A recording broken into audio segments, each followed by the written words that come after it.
আবার একটি নতুন ক্লাসে সবাইকে স্বাগত জানাচ্ছি। এর আগের দিন আমরা তোমাদের ক্লাস 12-এর থার্ড সেমিস্টারের তোমাদের এডুকেশন সাবজেক্টের চ্যাপ্টার নাম্বার 4 সেখানে আমরা আলোচনা করেছি। চ্যাপ্টারটির নাম ছিল কি? মহান শিক্ষাবিদ এবং তাদের শিক্ষায় অবদান। কি নাম ছিল? মহান শিক্ষাবিদ এবং তাদের শিক্ষায় অবদান।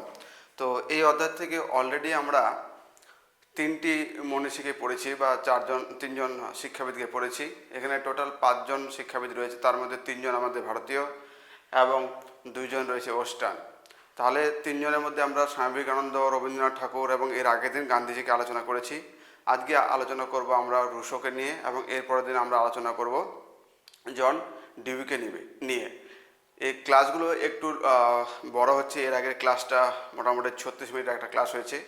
দেখো, সমস্ত ইনফরমেশনগুলো যখন আমরা এক জায়গায় ইনকর্পোরেট করি, এক জায়গায় করি এবং সেটা ডেলিভার করার আমরা চেষ্টা করি, শুধু সময়টা কিন্তু লেগে যায়। কারণ এরকমটা না যে দায় সারা একটা কাজ, জিনিসগুলোকে সবার সামনে উপস্থাপন করার সঙ্গে সঙ্গে এমনও উপস্থাপন করতে হবে সেটা যাতে প্রত্যেকেই বুঝতে পারে, মানে যেই আইকিউ ছেলে মেয়ে হোক না কেন প্রত্যেকে যাতে বুঝতে পারে, এই জন্য একটু সময় লেগে যায়। ঠিক আছে, তাহলে আমরা অন্যান্য কথা না বাড়িয়ে আজকে আমরা চলো রুশোকে নিয়ে আলোচনা করি। তো রুশো সম্পর্কে যদি আমরা বলতে যাই তাহলে আমরা মোট কিছু কথা শুনে নিই। যে রুশোর নামটা আমরা পাই বিশেষ করে সাইকোলজিতে চাইল্ড সাইকোলজি বা শিশু মনোবিদ্যা। কারণ এই রুশোই হচ্ছে চাইল্ড সাইকোলজি বা শিশু মনোবিদ্যার জনক, ফাদার অফ চাইল্ড সাইকোলজি। এবং এই যে শিশু মনস্তত্ত্ব বা চাইল্ড সেন্ট্রিক এডুকেশনের যে এডুকেশন সিস্টেমটা, যে ধারাটা তৈরি হচ্ছে, সেই ধারাটা তৈরি হচ্ছে কিন্তু রুশোর কাজের মাধ্যমে। রুশোর একটা বিখ্যাত বই, এডুকেশনাল বই হচ্ছে কি এমিল, এবং এমিল বইয়েই তিনি এই শিশুদের শিক্ষা ব্যবস্থা কেমন হওয়া উচিত সেই বিষয়টা আলোচনা করেছে। এবং এই বইটি, এমিল বইটি টোটাল 5টি খণ্ডে বিভক্ত। লাস্ট যে ভাগটা রয়েছে, পঞ্চম খণ্ড যেটা, সেখানে মেয়েদের শিক্ষা ব্যবস্থা নিয়ে আলোচনা করা হয়েছে। ঠিক আছে, তাহলে একদিক থেকে আমরা দেখতে পাচ্ছি যে রুশো হচ্ছে এই চাইল্ড সাইকোলজির প্রবক্তা এবং এই রুশোই বৈপ্লবিক পরিবর্তন ঘটিয়েছে আমাদের শিশু মনোবিদ্যায়। এক্ষেত্রেই এই থেকেই বা ইনার আলোচনা থেকেই কিন্তু চাইল্ড সাইকোলজিটা সেভাবে গুরুত্ব পেয়েছে। শিক্ষা ব্যবস্থাটা টিচার সেন্ট্রিক থেকে স্টুডেন্ট সেন্ট্রিকের দিকে এসেছে ইনার আলোচনার পরে বা ইনার অবদানের ফলাফলের মধ্য দিয়ে। এবং তার সঙ্গে সঙ্গে রুশোকে আমরা পাই আমাদের দর্শন যে সম্প্রদায়গুলো রয়েছে, বিশেষ করে ওয়েস্টার্ন যে সম্প্রদায়গুলো রয়েছে, সেটা আইডিয়ালিজম হোক, ন্যাচারালিজম, প্র্যাগমাটিজম, ঠিক আছে, রিয়ালিজম, এক্সিস্টেন্সিয়ালিজম, এই যে ইজমগুলো রয়েছে, এগুলোর মধ্যে যেটা আমরা ন্যাচারালিজম বা প্রকৃতিবাদ, এই প্রকৃতিবাদের মূল প্রবক্তা হচ্ছে কিন্তু রুশোই কিন্তু এই ন্যাচারালিজম বা প্রকৃতিবাদের যে ফিলোসফিটা, সেটার আমরা বলতে পারি যে উদ্ভাবক, এবং তিনি এই দর্শনটাকে সমৃদ্ধ করেছেন তার চিন্তাভাবনার মাধ্যমে। ঠিক আছে, তো এই ছিল মোটামুটি আলোচনা। চলো আমরা এক এক করে রুশো সম্পর্কে জেনে নিই। ঠিক আছে, তাহলে প্রথমত আমরা দেখতে পাচ্ছি যে 1712 সালে এই সুইজারল্যান্ডের জেনেভা শহরে তিনি জন্মগ্রহণ করেন। কত সালে? 1752 সালে জন্মগ্রহণ করেন সুইজারল্যান্ডের জেনেভা শহর, মানে জেনেভা সুইজারল্যান্ডের একটা শহরের নাম। এবং তার যে আত্মজীবনী বই, সেই বইটার নাম হচ্ছে কনফেশন। মনে রাখবে কিন্তু, কী নাম বইটার? কনফেশন। এবং তার এই কনফেশন বই থেকেই যে তার জীবনের বিভিন্ন ঘটনা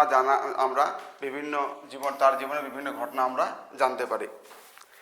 তারপরে তার আর একখানে বই হচ্ছে সোশ্যাল কন্ট্রাক্ট, এবং তিনি এখানে বলেছেন যে man is born free but everywhere he is chain.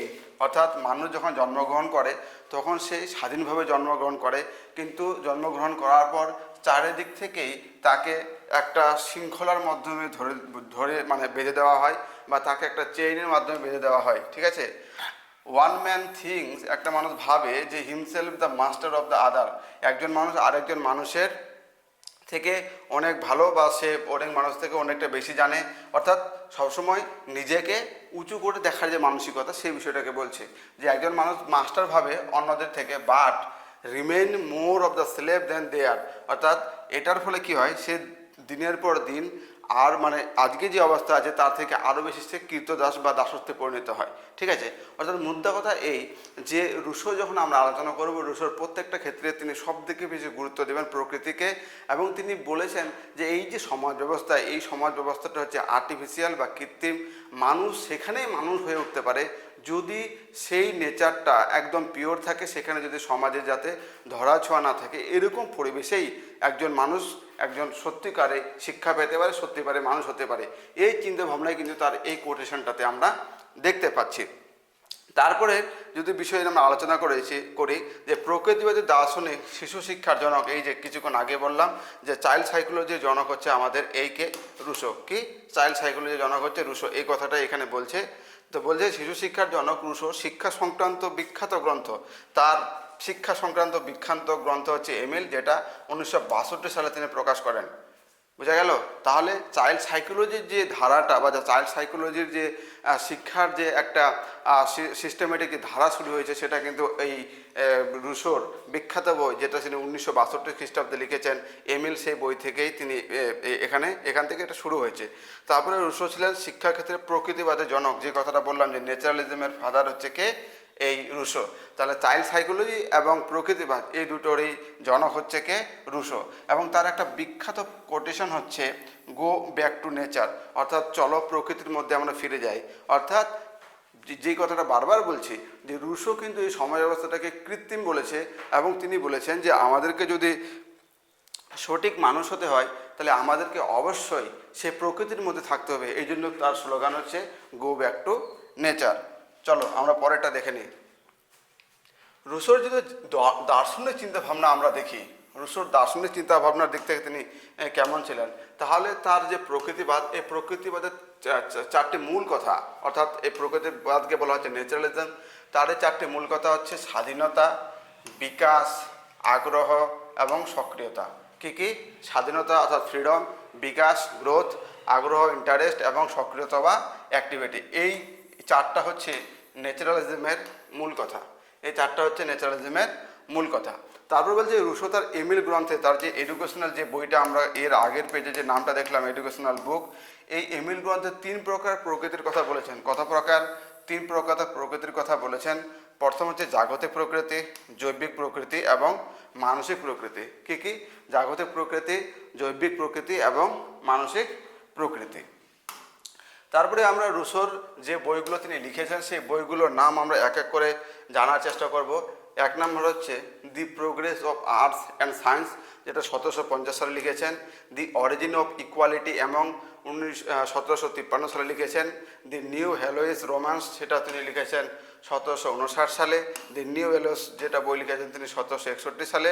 তারপরে এই 3টা বইয়ের নাম আমরা এর আগেই পড়লাম। একটা হচ্ছে the social contract 1762, Emile or concerning education, এটা হচ্ছে 1762। এই দুটো বই একই সালে লেখা। এবং কনফেশন, অর্থাৎ তার যে বায়োগ্রাফিমূলক বই, সেটা হচ্ছে কি কনফেশন। এবং আমাদেরকে আরেকটা বিষয় মনে রাখতে হবে, এই এমিল গ্রন্থে তিনি কিন্তু এই নেগেটিভ এডুকেশনের যে কনসেপ্ট, এই নেগেটিভ এডুকেশনের কনসেপ্টটা তিনি কিন্তু কোথায় দিয়েছেন? এমিল নামে যে বইটা তিনি লিখেছেন 1762 সালে, সেই বইয়ে তিনি এই নেগেটিভ এডুকেশনের কথা বলছেন। আমরা নেগেটিভ এডুকেশন কি, পজিটিভ এডুকেশন কি, হ্যাঁ ঠিক আছে, তারপরে ডক্টরিন অফ ন্যাচারাল কনসিকুয়েন্সেস কি, এগুলো আমরা এক এক করে জানবো। শিক্ষার ধারণা বলতে গিয়ে রুশো কি বলেছে? রুশো বলছে যে প্রাকৃতিক বিষয় ও সৌন্দর্যকে উপলব্ধির মাধ্যমে যে শিক্ষা লাভ হয় তাই প্রকৃত শিক্ষা। অর্থাৎ তিনি বলছেন প্রাকৃতিক যে বিষয়গুলো রয়েছে, প্রকৃতির যে সৌন্দর্য রয়েছে, সেগুলো আমরা উপলব্ধি করব, এবং উপলব্ধি করার পরে যে জ্ঞানটা আমরা অর্জন করি, অ্যাকচুয়ালি সেটা হচ্ছে প্রকৃত শিক্ষা। এক্ষেত্রে বলতে গিয়ে তার একটা কোট বিশেষ বিখ্যাত। তিনি বলছেন সব কিছু সৃষ্টিকর্তার হাত থেকে ভালো হয়ে আসে। কি বলছে? সব কিছু সৃষ্টিকর্তার হাত থেকে ভালো হয়ে আসে, কিন্তু মানুষের সংস্পর্শে এসে তা দূষিত হয়ে যায়। অর্থাৎ তিনি বলছেন যে সৃষ্টিকর্তা যে আমাদেরকে বানিয়েছে, সে আমাদেরকে কি করে বানায়? একদম সব দিক থেকে ভালো করে বানায়, কিন্তু আমরা যখন জন্মগ্রহণ করি, আমরা যখন এই মানব সমাজে চলে আসি, তখন আমাদের এই সমাজ আমাদেরকে কুলুষিত করে বা দূষিত করে ফেলে। ঠিক আছে? তারপরে তিনি বলতে চেয়েছেন যে রুশোর মতে শিক্ষার প্রধান 3টি উৎস থেকে আমরা অর্জন করি শিক্ষা। একটা হচ্ছে প্রকৃতি, 2 হচ্ছে মানুষ এবং 3 নম্বর হচ্ছে বস্তু। প্রকৃতি, মানুষ এবং বস্তু, এই 3টা জায়গা থেকে আমরা সকল ধরনের জ্ঞান বা শিক্ষা অর্জন করি।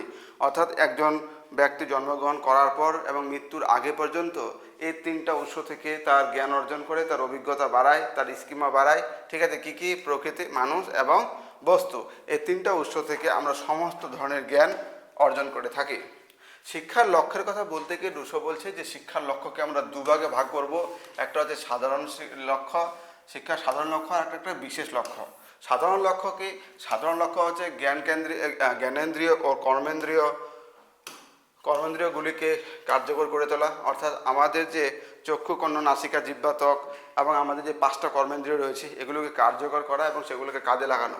তার সঙ্গে দৈহিক বিকাশ, বৌদ্ধিক বিকাশ, সামাজিক ও নৈতিক মূল্যবোধ বোধের বিকাশ, এগুলো হবে আমাদের সাধারণ লক্ষ্য।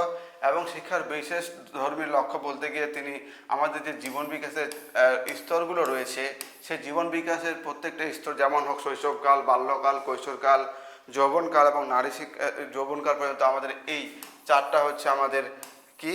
আমাদের জীবন বিকাশের স্তর। এবং প্রত্যেকটা স্তর অনুযায়ী তিনি শিক্ষার আলাদা আলাদা লক্ষ্যর কথা বলেছেন এবং তার সঙ্গে সঙ্গে তিনি নারী শিক্ষার জন্য আলাদা করে শিক্ষার লক্ষ্যের কথা বলেছেন। তো এই বিষয়গুলো যদি আমরা আলোচনা করতে যাই তাহলে আরও বিস্তর আলোচনা হবে। তোমাদের নোটে এই বিষয়গুলো বিস্তারিত আলোচনা করা হয়েছে, সেখানে তোমরা দেখে নেবে। তো এখানে এই বিষয়গুলো আলাদা করে আলোচনা করা হয়েছে। চলো, শিক্ষণ পদ্ধতি যদি আমরা দেখি যে রুশো টিচিং মেথডের ক্ষেত্রে কী কী বলেছেন। টিচিং মেথড তিনি দু ধরনের শিক্ষণ পদ্ধতির কথা বলেছেন। একটা হচ্ছে ইতিবাচক শিক্ষা, একটা হচ্ছে নেতিবাচক শিক্ষা। তাহলে আমরা জানবো ইতিবাচক শিক্ষা কী এবং নেতিবাচক শিক্ষা কী। এই ইতিবাচক শিক্ষা বলতে রুশো প্রচলিত প্রথাগত শিক্ষা ব্যবস্থাকে বলেছেন এবং তিনি এটার তীব্র সমালোচনা করেছেন।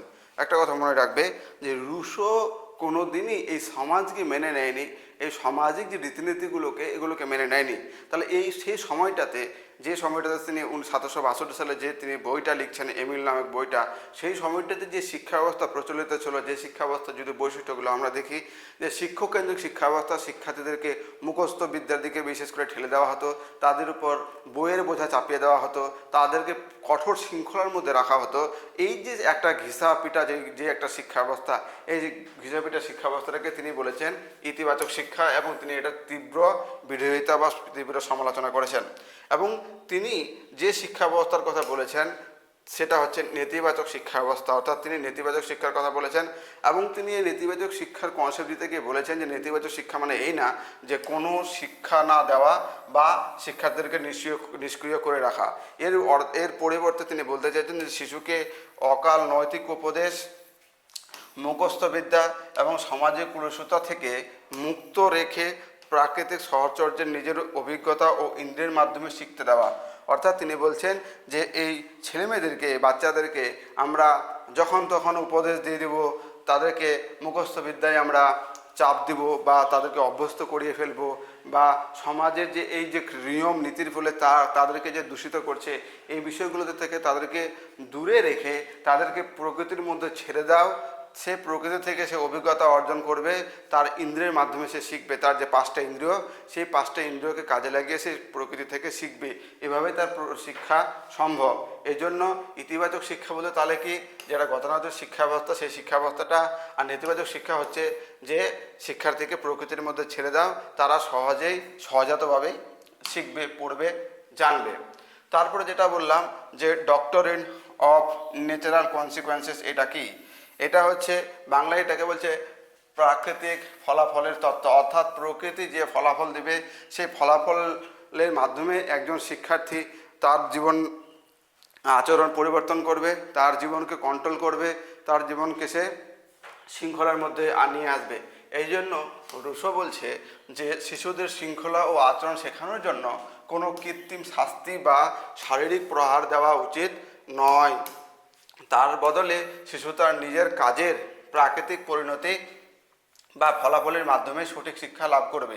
এখানে তিনি বলতে চেয়েছেন যে বাচ্চাদেরকে শৃঙ্খলা শেখানোর জন্য বা তাদের মধ্যে নতুন কোনো আচরণ সৃষ্টি করার জন্য কোনো রকম কৃত্রিম শাস্তি বা শারীরিক কোনো নির্যাতন করা উচিত নয়।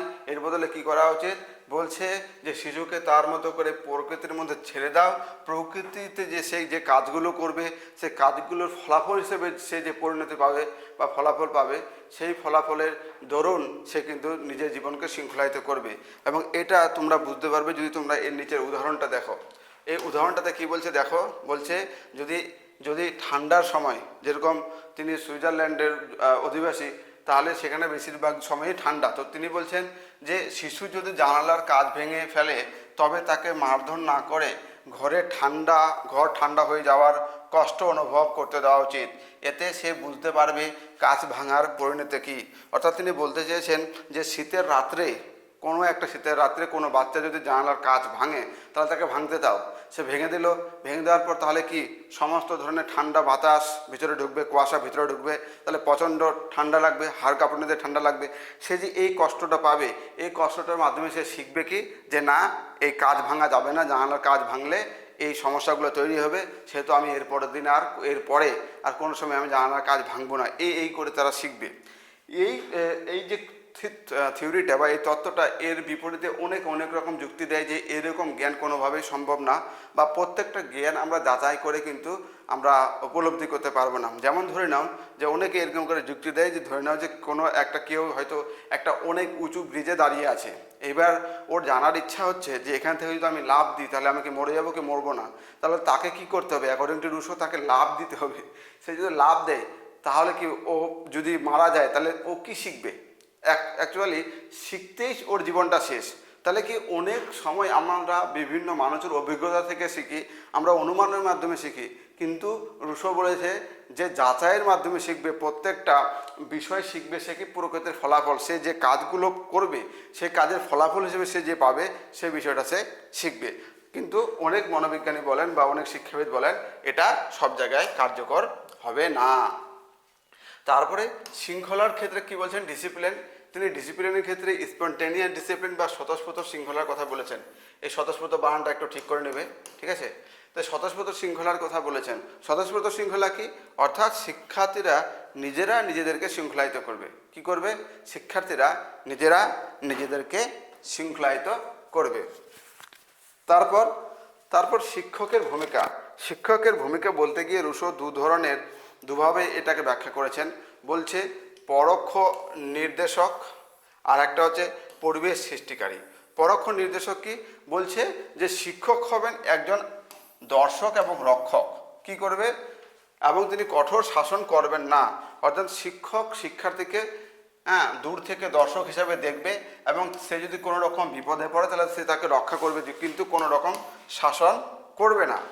এবং অন্যদিকে বলছে যে সে হবে পরিবেশ সৃষ্টিকারী। অর্থাৎ শিক্ষকের প্রধান কাজ হলো শিশুর চারপাশে একটি প্রাকৃতিক ও নিরাপদ পরিবেশ তৈরি করা, যাতে শিশু নিজেই খুঁজে খুঁজে শিখতে পারে। অর্থাৎ এখানে বলতে চেয়েছে যে একজন শিক্ষকের কাজ হবে শিক্ষার্থীর জন্য এমন একটি প্রাকৃতিক পরিবেশ তৈরি করা, এমন একটা কিউরিয়াস পরিবেশ তৈরি করা, এমন একটা কৌতূহলী পরিবেশ তৈরি করা, যে ক্ষেত্রে স্টুডেন্ট বা শিশুরা কি করবে, তার কিউরিয়াসিটি নিবারণের জন্য বিষয়গুলো জানার চেষ্টা করবে, বোঝার চেষ্টা করবে, এর মাধ্যমে তারা শিখবে। তাহলে আমরা দেখতে পাচ্ছি এখানে শিক্ষকের ভূমিকা হচ্ছে দর্শক হিসাবে, রক্ষক হিসাবে এবং পরিবেশ সৃষ্টিকারী হিসাবে। অর্থাৎ এমন শিক্ষামূলক পরিবেশ তৈরি করা যাতে শিক্ষার্থীরা শিখতে তাদের ক্ষেত্রে সহজ হয়। নারী শিক্ষার যদি আমরা আলোচনা করি তাহলে রুশোর একটা নারী শিক্ষা যদি আমরা পড়ি, রুশোর ক্ষেত্রে নারী শিক্ষার যে কনসেপ্টটা সেটা একটু আলাদা। কারণ রুশো মেয়েদের শিক্ষার জন্য ততটা তৎপর ছিলেন না এবং নারী শিক্ষার জন্য তিনি ততটা গুরুত্ব দেননি। তিনি কেবলমাত্র বলেছেন যে মেয়েদেরকে বাড়ির কাজ, হাতের কাজ, তাঁত বোনা, সুতোর কাজ, এগুলো শেখাতে হবে। এবং তিনি এক জায়গায় এমনটাও বলেছেন যে মেয়েদেরকে শিক্ষা দিতে হবে ছেলেদেরকে সন্তুষ্টির জন্য, ঠিক আছে? ডোমেস্টিক স্কিল, অর্থাৎ এগুলো গৃহকাজের কথা বলছে। তারপরে নারী শিক্ষা হবে পুরুষদের সন্তুষ্টির জন্য, যেটা বললাম আমি। এবং এমিল গ্রন্থে পঞ্চম যে অধ্যায়টা রয়েছে, টোটাল 5টা অধ্যায় রয়েছে এমিল বইয়ে, সেই 5 নম্বর অধ্যায়ে সফি নামক একটা নারী চরিত্র রয়েছে।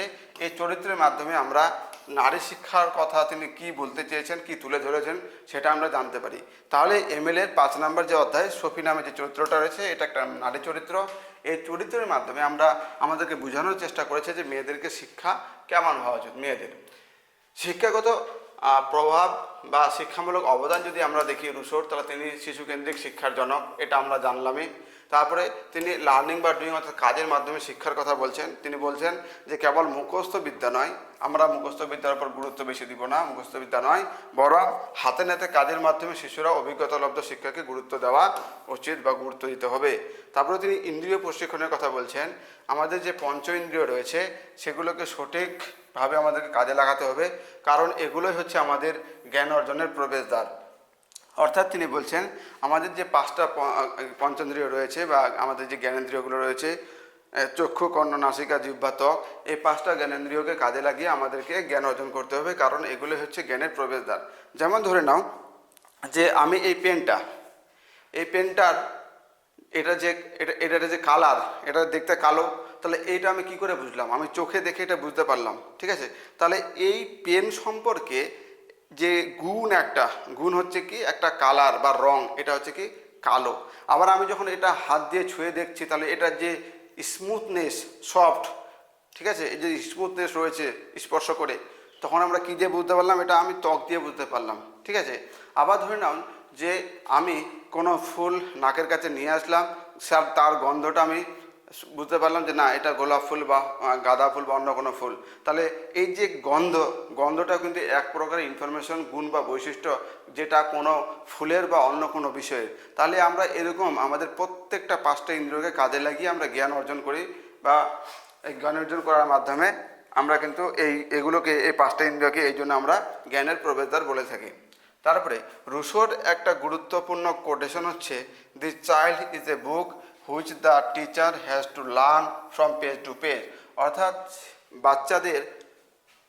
বাচ্চারা হচ্ছে কি একটা বইয়ের মতো, যে বইটাকে একজন শিক্ষক পেজ বাই পেজ পড়বে। যেমন আমরা কোনো একটা গল্প পেজ বাই পেজ পড়ি, ঠিক তেমনি তিনি বলতে চেয়েছেন যে বাচ্চারা হচ্ছে একটা বইয়ের মতো, যে বইটার প্রত্যেকটা পেজ বাই পেজ শিক্ষক পড়বে, ঠিক আছে? তাহলে এই ছিল রুশো সম্পর্কে আলোচনা। তোমাদের পরীক্ষায় রুশোর উপরে যে কোশ্চেনগুলো হয় সমস্ত ধরনের ইনফরমেশন তোমরা এখান থেকে পেয়ে যাবে, এবং ক্লাসে তোমাদেরকে কেমন লাগলো তোমরা অবশ্যই জানাবে। এবং এরকম করেই তোমাদের প্রত্যেকটা টপিক আলোচনা করা হবে অধ্যায় ধরে, এবং তোমাদের পরীক্ষার ঠিক আগে এই পুরো সিলেবাস শেষ করা হবে, এবং তোমাদের এমসিকিউ প্র্যাকটিস করানো হবে। আমাকে একটু সময় দাও, ধৈর্য ধরো, সব এক এক করে করা হবে। তাহলে আজকে এই পর্যন্ত, বাই বাই, টাটা।